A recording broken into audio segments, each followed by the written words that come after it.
Welcome, everyone. This is John Ryan of SportsMemo.com, and I'm going to bring you the NCAA Basketball Daily Dime Show for Tuesday, February 22nd, 2022. There's a lot of twos in that sentence. In fact, it is 2/22/22, so remember that. It only happens once, believe it or not. So we're going to be joined here by my good friends and professional sports betting pals, Jesse Schule and Dr. Chuck, both of SportsMemo.com. So make sure you get over to SportsMemo.com and get their subscriptions. Don't buy just one pick. Well, now I'm going to have to rant. Guys, you've never seen me do this, but I've been hanging around the Prez, I think, too much, and we've become really good friends, and he's rubbing off on me. And I'm riding a 7-0 total streak in basketball going into yesterday. My model's come up with this really strong play that easily was a 5% max bet to put out. I get tons of people believing in me by buying it, and it didn't work. It didn't work. In fact, it didn't work badly in the first half. It was West Virginia on the road against TCU in a game that I thought would be lucky to even hit 125, let alone what it did hit, which I think was 144. But here's what really made me irritated was I talk about in-game betting all the time, right? Right. So I have this one app which will remain nameless, and I live near a state border, which this has never been a problem. So this game starts out with both teams shooting over 70% for the first 10 minutes, and it's lights out. I look at the live in-game bet. Now keep in mind, 134 was the opening number or the closing number for the total. I'm looking at the in-game. I see 165. So I'm going to bang this. This is not pizza money. There's no way these two teams are going to keep this pace up for the whole game. So I wanted to get it, take a picture, put it on Twitter. And guess what happened? A geolocator can't determine where you're found or where you're located right now. I just about lost my lunch, for God's sake. I mean, I was like, what else can go wrong with this thing? But I know Dr. Chuck had the opposite side, but at one point in the second half, with 7 minutes to go, West Virginia had scored 10 points. And the 134 was actually within range, believe it or not, even after scoring 85 points in the first half. But I just wanted to say thanks to all of those who did buy the 5%er. I certainly am sorry it didn't work out this time, but I am still 9-3-1, guys, with my 5%ers for 2022. So just a frustrating night. What do you think of that? Do I have reason to be upset, or should I just be? I should just shake it off, right? I mean, I should just shake it off and just say, "All right, that didn't work." The personal live bet would be hard to shake off because you put out a play, you put out a 5%er, and and it's close to dead in the first few minutes, and that sucks. But yeah, the personally not being able to hammer that, I saw 168 and a half. Yeah, and it was pretty fast. And then with 3.5 minutes left, the in-game was actually 134. It was. And I started thinking oh my goodness, this would be the wildest 5% win I've ever had. And you approached a really dangerous point or a dangerous point for me. I approached a dangerous point there at the end of that game where it was 73-60 with 2 minutes left. And I'm like, well, if West Virginia starts doing the Chuck and it happened last night. It happened last night. I somehow lost the Arizona State game, 13.5. Oh. It was a 2-point game, and UCLA started going off, and Arizona State got 1-3, missed it, 30 seconds gone, 1-3, missed it, 30 seconds gone, and that could have happened to West Virginia, and you might have squeaked that out. It would have been epic. Well, I hate to say it, Dr. Chuck, but I did. I had UCLA on my 3-team show yesterday, the Daily Dime that I do solo on Monday. I was 2-1 on that. That equally is frustrating when the show does better than the premium picks, but that is the way it is on certain days. But it was one of those days. I can't fathom how I lost the Arizona State game, but at the same time I won the Ohio State game, and that was ridiculous. So, Yep. I was with you, Chuck, with Arizona State, but fortunate for me, I make my picks the night before, and everybody had that at 14.5 the night before. Unfortunately for the people that watch these shows, they got it in the morning on John Ryan's morning show at 13.5, and that was a pretty bad beat there at the end of And that it game. definitely was a lucky win or a bad beat. And it did nothing to make me feel better about that 5%er because, my whole point is that we care about our clients. We're not just, throwing darts and collecting fees. And I do get annoyed when, things just don't fall into place like they're supposed to. I'm supposed to be 18-0. Well, we know that's not true. No, it is. It's agonizing for that same reason. Jesse doesn't feel better that he won, and he can't get that out to people. He doesn't, this has happened so many times on this show. We've talked about it, and I mean, both the plays I'm putting out today are moving. And so, it's just, these things are dangerous, but it's agonizing for it not to be everyone. It's agonizing that Arizona State didn't just hit that 3 and it's just a 10-point game and everyone wins. It's not. So true. Well, enough complaining. Let's move on. Let's forget it. Let's dust ourselves off, pick ourselves up, and see if we can't do better today. That's all we can do, and that's part of the professional life of a sports bettor. So we're going to take a look at a game that Jesse brought to the table here. And we're looking at the Tennessee Volunteers taking on Missouri Tigers. Missouri has had a disappointing season. They're kind of in that rebuilding mode, I believe. 10-17 straight up for the year. They're 7-7 at home, so they do play well at home. They are a double-digit home dog to number 17 ranked Tennessee. And boy, I'm wondering if Jesse is taking the double-digit points here at home or if he's going to lay the wood. But let's find out, Jesse. What do you have for us? Well, you don't need to wonder for too long, John. I'm looking at the underdog plus the 10.5 here. The Volunteers, big favorite, but they aren't the best road team. They actually have a losing record on the road. They're just 4-5, and it could be a tough spot for them. They're coming off a bit of a loss there, and they're looking ahead at their next game as a home game against Auburn, which is a game that they probably take a little more seriously than this game. Missouri, you mentioned, pretty solid home team, 7-7 at home. What you didn't mention, though, is some of their losses. They lost their last home game 58-56 to Mississippi State. They lost by 1 point against Florida. They lost by 1 point against Auburn. I don't know if you remember, we had Missouri as the big underdog in that game against Auburn. They almost won outright. And Missouri, 6-1 against the spread in their last 7 home games, 16-5 against the spread in their last 21 as a home dog. They play strong defense at home. They're allowing 64.3 points per game. And the Vols, they're just averaging 67 points per game on the road. I don't see this as a game that Tennessee should win by double digits. I agree with you. I have nothing further to say about it. So let's move on to the next game. And this is Dr. Chuck's first of 2 plays.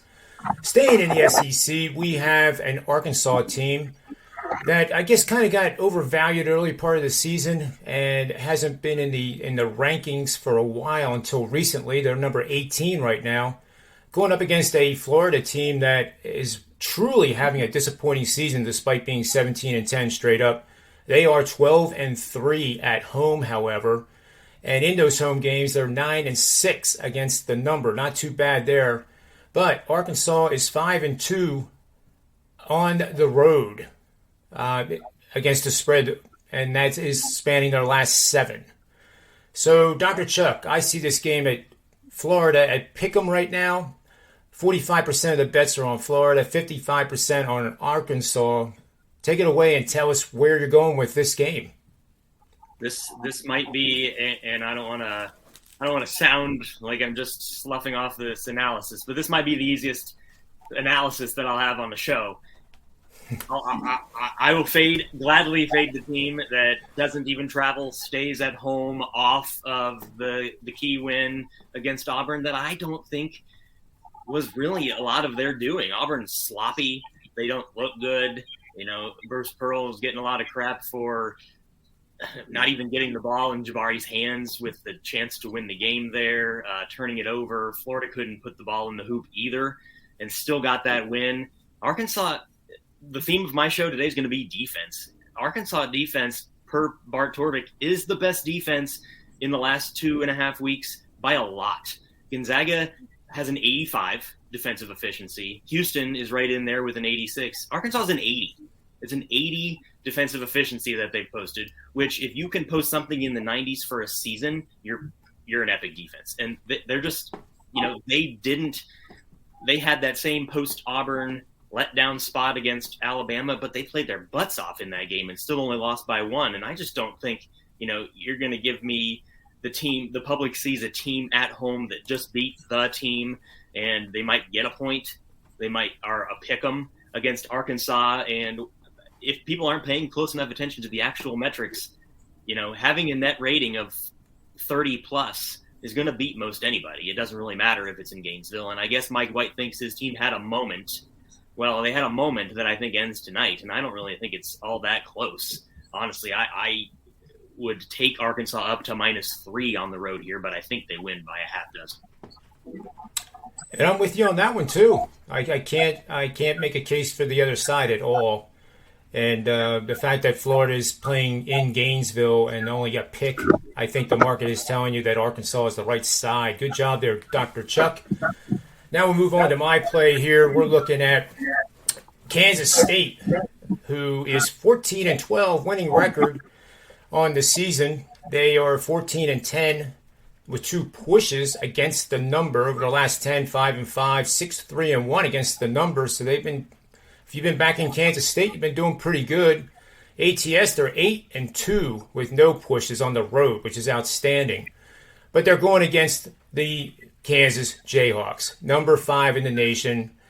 This game starts at 9 o'clock tonight, and it's in Lawrence, and they're favored by 12.5. I think this number will probably edge higher to 13, maybe even 13.5. So if you agree with me and you like Kansas as a double-digit home favorite, nail it now and book it before waiting for tip-off. Sooner rather than later.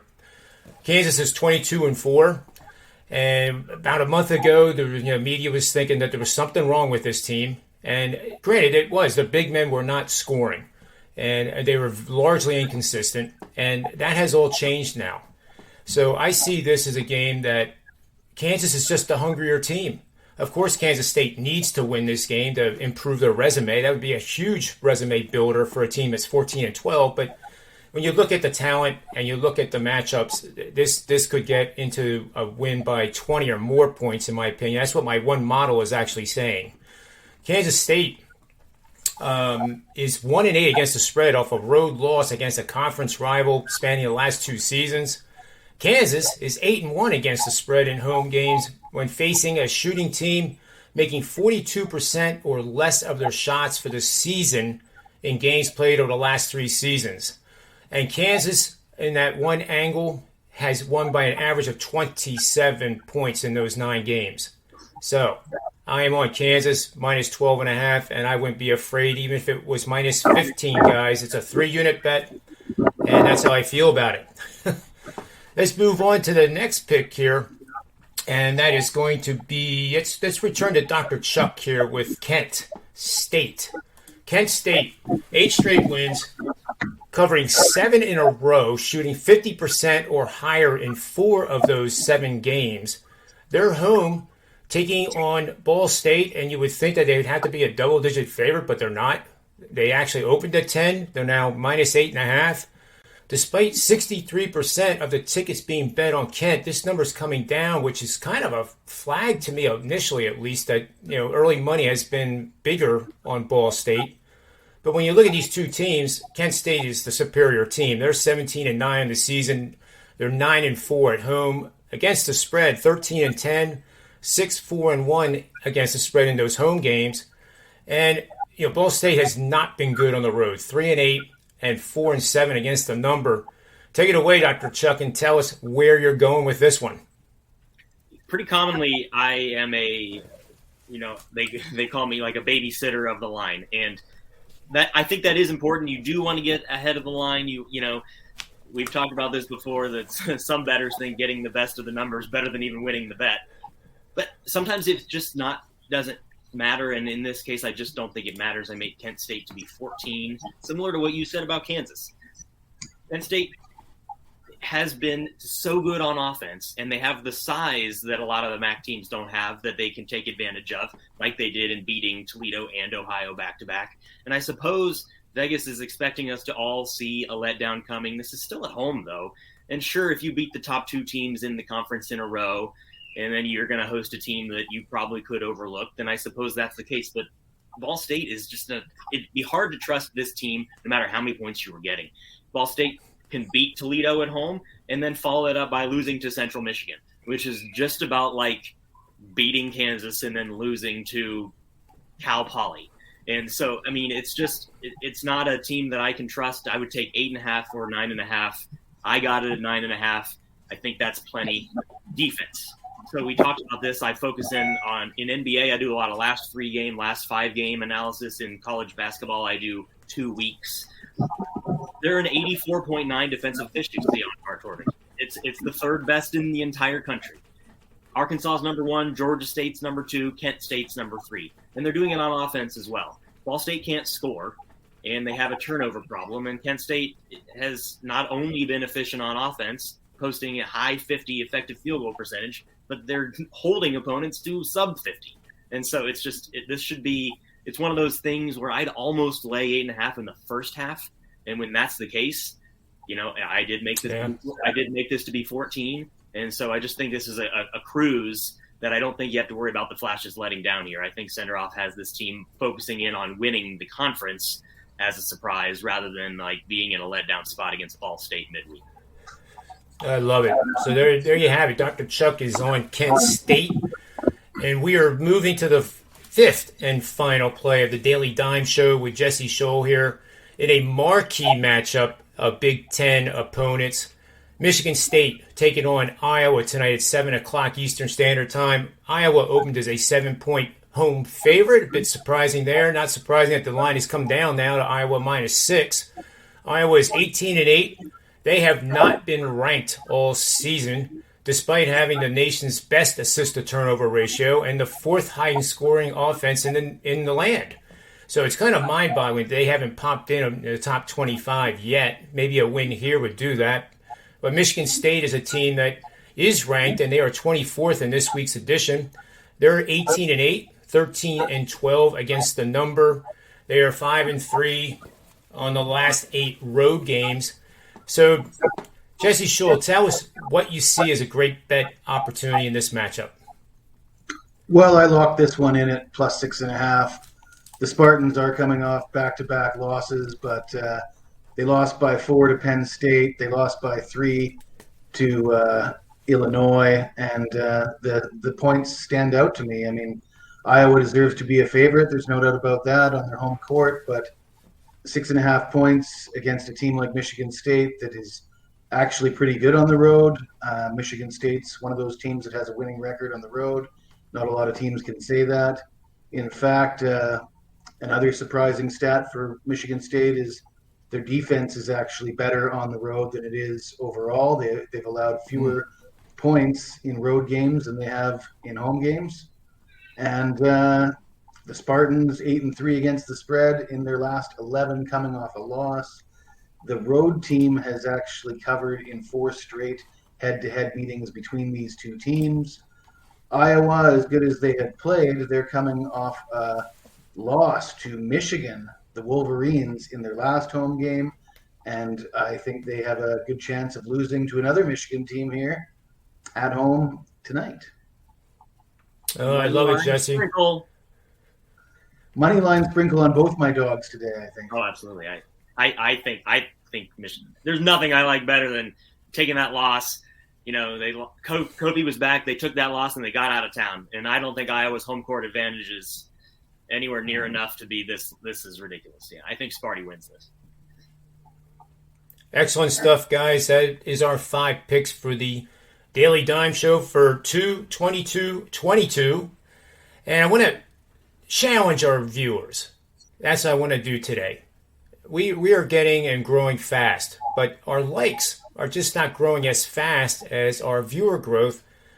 So if you like these videos, just take a second while you're watching it and hit that like button, and let's see if we can just get like 100 likes. And then after we do that, let's see if we can get 150, and we'll just keep building together from there. I like that idea, and I hope you do as well. And certainly make sure you subscribe so you don't miss any show edition of Sports Memo TV, which covers the NBA and all sorts of other things. We cover it all at Sports Memo TV. So Jesse and Dr. Chuck, thanks as always for your time and your great expertise. Always appreciated. And until the next time for the Daily Dime Show, which will be tomorrow, always remember, bet with your head, never over it, and may all the wins be yours.